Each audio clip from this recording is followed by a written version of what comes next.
January 31st, 2015. Ensley Township, Michigan. The kind of night where the cold seeps in, and even the quiet feels heavy.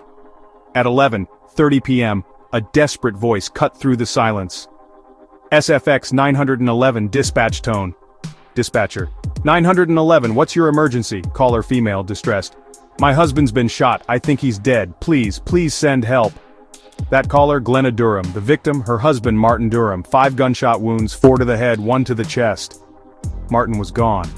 Glenna, slumped nearby, shot but breathing. Cops thought it was a double murder, or maybe a murder-suicide that didn't quite work.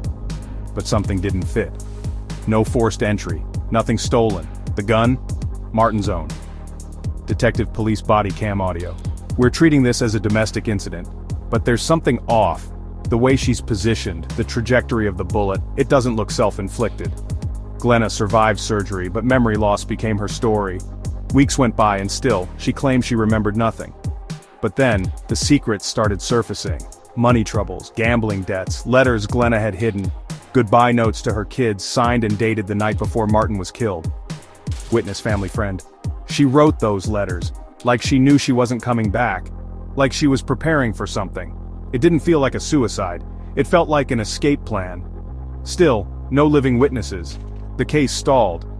Until one started talking. Enter Bud, Martin's African gray parrot. Weeks after the murder, Bud began repeating a phrase over and over in Martin's voice. Parrot audio recreation. Don't effing shoot. Chilling, right? Martin's ex-wife heard Bud and said it was unmistakable. It sounded exactly like Martin. African greys are famous for mimicking voices, emotions, even arguments. Bud lived through plenty. But this phrase? Brand new. Expert animal behaviorist. Parrots mimic what they hear most often. For Bud to repeat that phrase, it had to be burned into him by trauma, by fear. He likely witnessed the shooting. The parrot couldn't testify, but his words added a disturbing twist. Prosecutors used it to paint a timeline. Then, the forensics hit hard. The bullet in Glenna's head? The angle was off. Impossible for her to do it herself. Gunshot residue showed up on her left sleeve, not her hands. The pattern matched Martin's position during the shooting. In 2017, 2 years after Martin's death, Glenna Duram was charged with first-degree murder and felony firearm possession. Prosecutors' closing statement court audio. She executed her husband in cold blood, wrote goodbye letters, tried to take her own life, and failed. The parrot only told us what we already suspected. Glenna Duram is guilty. The jury agreed. Glenna now spends life in prison, no possibility of parole. Bud, the parrot, went to live with Martin's ex-wife. His voice eventually faded, but those words, they never left. A case where the only witness had wings.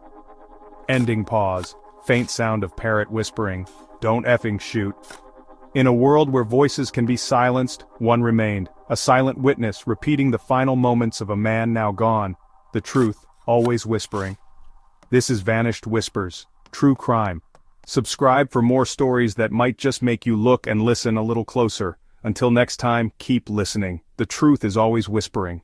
Just when the dust seemed to settle, the story took a darker turn. The Duram case, supposedly closed, began to unravel once more. A neighbor, Mrs. Langley, came forward, her voice shaky but certain. I heard shouting 2 voices, maybe 3, then silence. But the timeline? It doesn't match what Glenna told police. She said everything happened before midnight, but I heard the first bang after 12. Her account raised more questions than answers. The police brought Glenna in for a second round of questioning.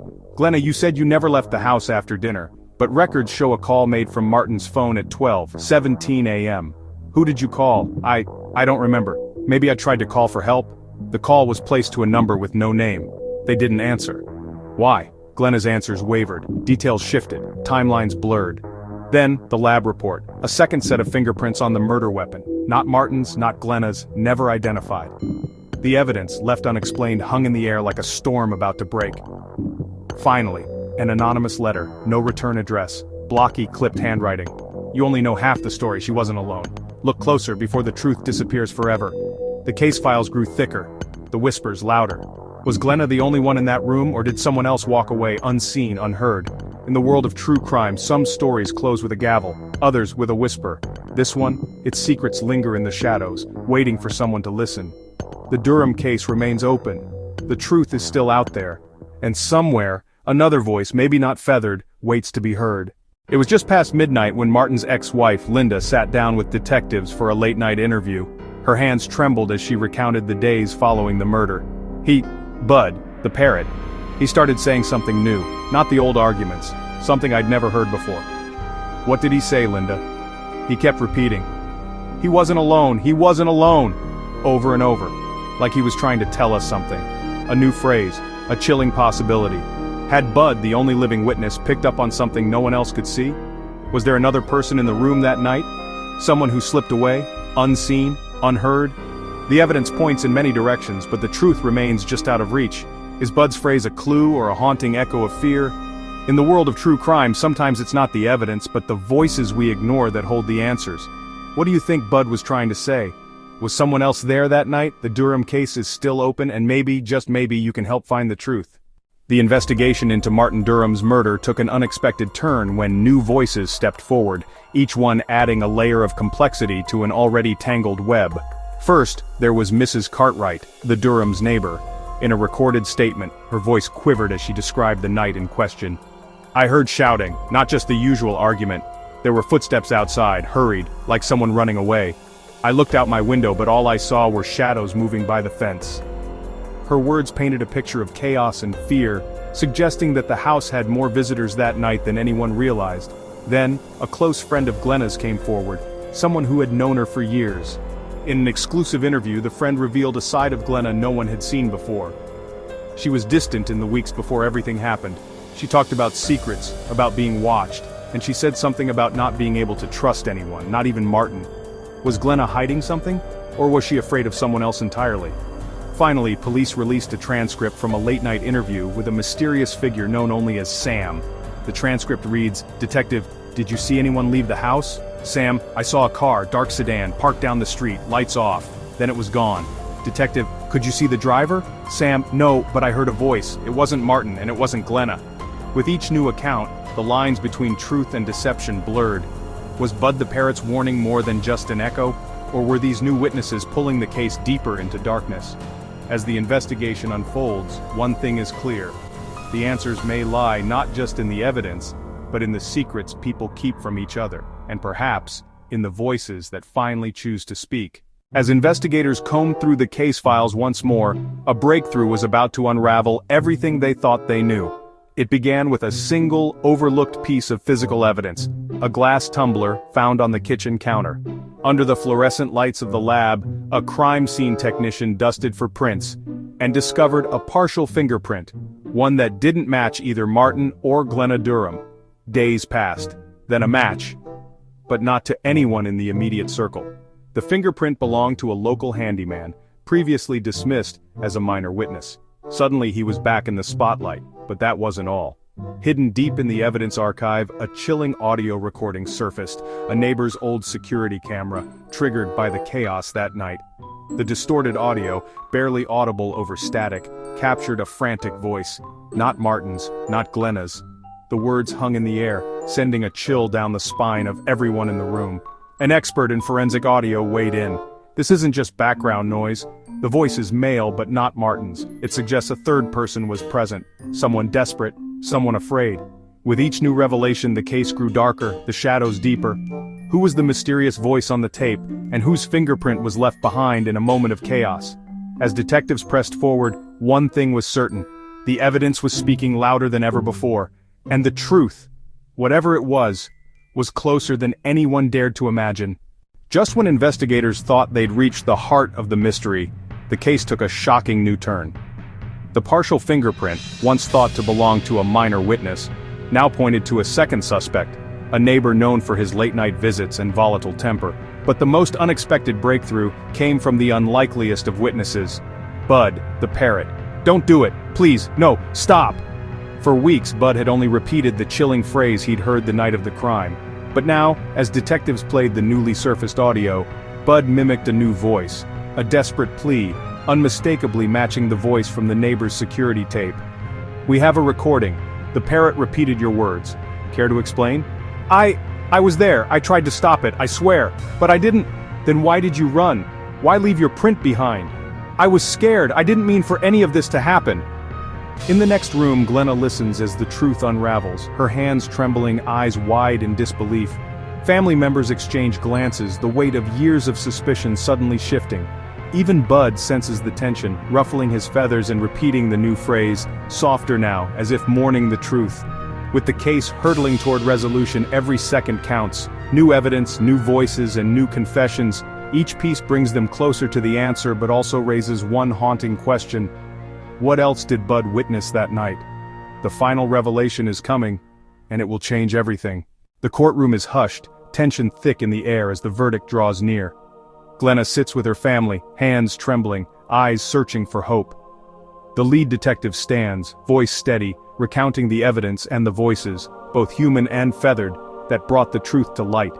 The jury foreperson rises, delivering the verdict with solemn finality. We, the jury, find the defendant guilty. Gasps and tears ripple through the room, relief, sorrow, and closure mingling in the air.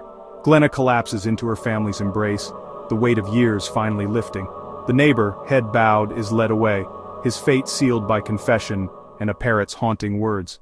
Bud, the African gray, sits in his cage, a silent witness to it all. For the first time, Bud utters a new phrase, soft, hopeful, almost peaceful. It's over now.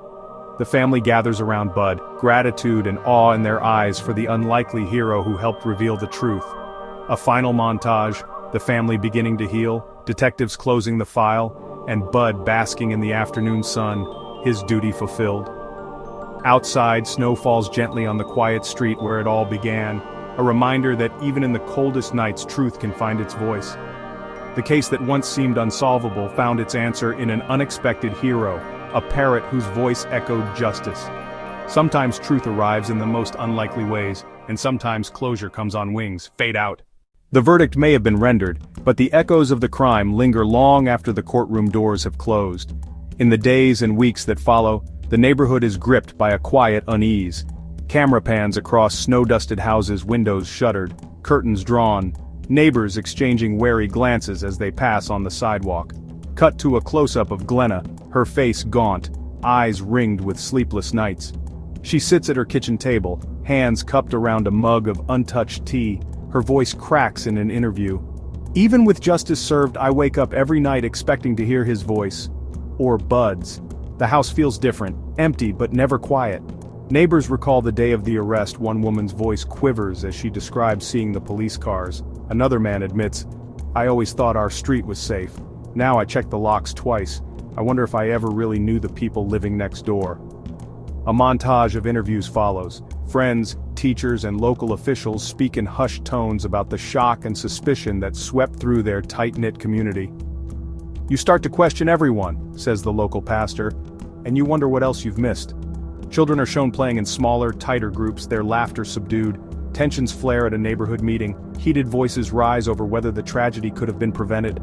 Old grievances resurface, and a close-up reveals a neighbor's tearful breakdown. We were supposed to look out for each other. How did we let this happen? But amid the turmoil, glimmers of hope emerge. The family receives letters of support, and a local support group forms for those affected by the case. Glenna, in a rare moment of peace, is shown tending to her garden. Bud perched nearby. The parrot chirps quietly, echoing a phrase from happier times. Yet as night falls and the camera lingers on the darkened street, the voiceover deepens. Justice has spoken, but scars remain. Whispers of suspicion, grief, and fear ripple through the community, a reminder that every truth revealed leaves new questions in its wake. And somewhere in the silence, secrets still stir. Fade to black, leaving viewers with the uneasy sense that some mysteries never truly fade away. The story should have ended, but not for everyone. As the community struggles to heal, a determined voice refuses to let the past rest. Enter investigative journalist Mara Lane. Her face never appears on camera, only glimpses, a hand pressing record on a battered tape deck, a notebook scrawled with frantic notes, a laptop screen illuminated in the midnight gloom. Mara's podcast, Justice Uncaged, has begun to draw attention, her crisp narration threading through the static of late-night radio. Too many questions, she intones, and too many silences. What did we all miss? Cut to Mara piecing together timelines, pinning photos and maps to a wall crowded with red string. She pores over police reports, replays recordings of Bud's eerie mimicry, and interviews witnesses who were never called to the stand. A former neighbor confides, voice trembling. "I heard something that night. It wasn't just the parrot." Another, a delivery driver, recalls seeing a shadow slip from the backyard hours before the crime. Tense music swells as Mara's investigation draws attention, and not all of it welcome. She finds a threatening note slipped under her windshield. "Let it go, for your own good." The camera lingers on her hands, steady as she photographs the evidence, undeterred. A breakthrough comes late one rain-soaked night. Mara's phone rings, a distorted, anonymous voice. "You're looking in the wrong place. Ask about the missing key." The line goes dead. With adrenaline rising, Mara races to the archives. She uncovers a piece of evidence overlooked by police. A second unregistered key to the victim's house found hidden in a neighbor's shed. The camera zooms in on the key, its surface glinting under a single shaft of light. Mara's voice, urgent and breathless, closes the chapter. "Someone else had access, someone no one ever suspected, and they're still out there." The screen fades to black, the music unresolved, leaving viewers with one question. Has the real story just begun? Soft, echoing piano plays as the screen flickers with fragmented, out-of-focus images. A trembling hand, the glint of a key, a parrot's shadow darting across faded wallpaper. As Mara's investigation peels back layers of secrecy, the spotlight finally turns to the main suspect, someone whose story has always felt just out of reach. But how much can we trust what we see, or what we're told? I remember the rain, the sound, like tapping on glass, or was it the parrot? Bud was always talking, always listening, maybe too much. Psychologists are brought in, their voices matter-of-fact but tinged with uncertainty. We're seeing classic signs of trauma, dissociation, memory gaps. It's possible they're protecting themselves or hiding something I couldn't have, but sometimes I dream I did. The key. There was a key. I don't remember where it came from. Why did Bud repeat, "Don't go out"? Who was he warning? You don't know. None of you know what it was like. Unreliable narration is common in high-stress cases. But sometimes, the truth seeps through the cracks. Every answer leads to another question. Motive, guilt, innocence, blurred beyond recognition. As the interviews end, the suspect's final words linger. If I did it, would I even know? What is truth in a house of echoes? And who will ever know for sure? The courtroom is silent as the final verdict is read. Justice, at last, has found its voice. Glenna lowers her head, tears streaming as her family gathers around her. The weight of years lifts, replaced by relief and sorrow. Outside, neighbors embrace, old wounds beginning to heal as the truth settles over the community. Bud, the African gray, sits in his sunlit cage by the window, feathers ruffled in the golden light. He chirps softly, a peaceful presence. The camera lingers on Bud as he utters a new phrase, gentle, full of hope. "It's okay now, we're safe." A warm montage unfolds, children playing in the street, friends sharing laughter, Glenna tending a small garden, Bud perched nearby. The community gathers for a meal, neighbors reconnecting, smiles and gentle conversation filling the air. As the sun sets, Bud's silhouette glows in the window. His final words echo, a gentle reminder that healing is possible and hope endures, fade to light. In the end, the truth brought peace, and a single voice, once lost, helped a family and a town find their way home.